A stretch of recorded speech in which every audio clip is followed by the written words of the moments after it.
144 വർഷത്തിലൊരിക്കൽ നടക്കുന്ന മഹാകുംഭമേളയുടെ അമൃത തീർത്ഥം നുകരാൻ ഭക്തർക്ക് അവസരമൊരുക്കി കൊടുമ്പ് ഓലശ്ശേരി സ്വാമി ദയാനന്ദാശ്രമം.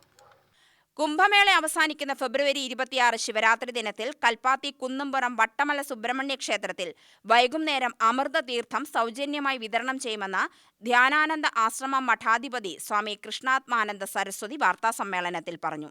ആത്മമനഃശുദ്ധിക്കും ശരീരശുദ്ധിക്കും ഏറെ ഗുണകരമാണ് അമൃതസ്നാനം. ജനുവരി 13 ആരംഭിച്ച ഫെബ്രുവരി 26 സമാപിക്കുന്ന കുംഭമേളയിൽ സ്വദേശികളും വിദേശികളും ഉൾപ്പെടെ 60 കോടിയിലധികം ജനങ്ങൾ പങ്കാളിയാവും. പ്രയാഗ്രാജ് ത്രിവേണി സംഗമത്തിലെ അമൃത സ്നാനം അതിവിശിഷ്ടവും ശ്രേഷ്ഠവുമാണ്. കുംഭമേളയിൽ പങ്കെടുക്കാൻ കഴിയാത്തവർക്ക് ത്രിവേണി സംഗമത്തിലെ ജലം വീട്ടിൽ കുളിക്കുന്ന വെള്ളത്തിൽ കലർത്തി അമൃത സങ്കല്പത്തിൽ സ്നാനം ചെയ്യുന്നതും ഉത്തമമാണ്. സന്യാസി ശ്രേഷ്ഠന്മാരുടെ മാർഗനിർദ്ദേശം നൽകി 100 മില്ലിഗ്രാം അമൃതജലമാണ് നൽകുന്നതെന്നും മഠാധിപതി സ്വാമി കൃഷ്ണാത്മാനന്ദ സരസ്വതി പറഞ്ഞു. ആ മദ്യത്തിലെ നല്ല തീർത്ഥം എടുക്കണം എന്ന് വെച്ചാൽ, കാരണം അരികത്തൊക്കെ ആളുകൾ കുളിച്ച് വളരെയധികം ഇളകിക്കൊണ്ടിരിക്കുന്ന ചെളിയൊക്കെ ഇളകുന്നതായിട്ടുള്ള വെള്ളമാണ്.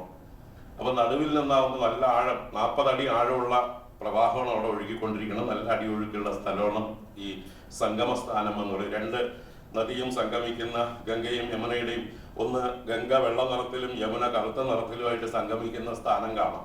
അപ്പൊ ആ മധ്യത്തിൽ നിന്ന് ബോട്ടിൽ ചെന്ന് വലിയ വലിയ വലിയ ബോട്ടിൽ 5 ലിറ്ററിന്റെ ബോട്ടിലുകളിൽ നമ്മൾ ഇത് സംഭരിച്ച് ട്രെയിനിൽ കഷ്ടപ്പെട്ട് പാർസലായിട്ടും മറ്റും ചുമന്നും ഒക്കെ ആയിട്ട് കൊണ്ടുവന്ന് പല ബുദ്ധിമുട്ടുകൾ സഹിച്ച് ഒരുപാട് പൈസയും ചെലവാക്കി കൊണ്ടുവന്നതാണ്.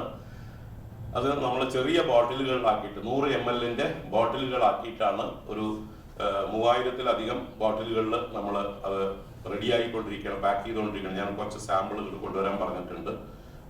അപ്പോൾ ആ ഒരു 100 ml വീതം വിതരണം ചെയ്താൽ അതിൽ നിന്ന് ഏതാനും തുള്ളികൾ ഓരോരുത്തരും ഒരു വീട്ടിലുള്ളവർ കുളിക്കുമ്പോൾ അവരുടെ ബക്കറ്റിലോ അല്ലെങ്കിൽ വാട്ടർ ടാങ്കിലോ വരെ കലർന്ന് അത് കുളിക്കാവുന്നതാണ്. അതുപോലെ നമ്മുടെ കൽപ്പാത്തി പുഴയിലോ അല്ലെങ്കിൽ യാക്കര പുഴയിലോ ഒക്കെ കുറച്ച് ഒഴിച്ചു കഴിഞ്ഞാൽ ശിവരാത്രി ദിവസം ആ പുഴയിൽ കുളിക്കുന്നവർക്കൊക്കെ ആ ഒരു അനുഗ്രഹം കിട്ടും എന്നുള്ളതായിട്ടൊരു സങ്കല്പം കൂടി നമുക്കുണ്ട്.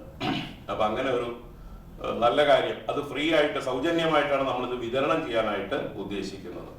V Kashi Viswanathan, K Vijayaraghavan master, Ananda Chaitanya എന്നിവരും വാർത്താസമ്മേളനത്തിൽ പങ്കെടുത്തു.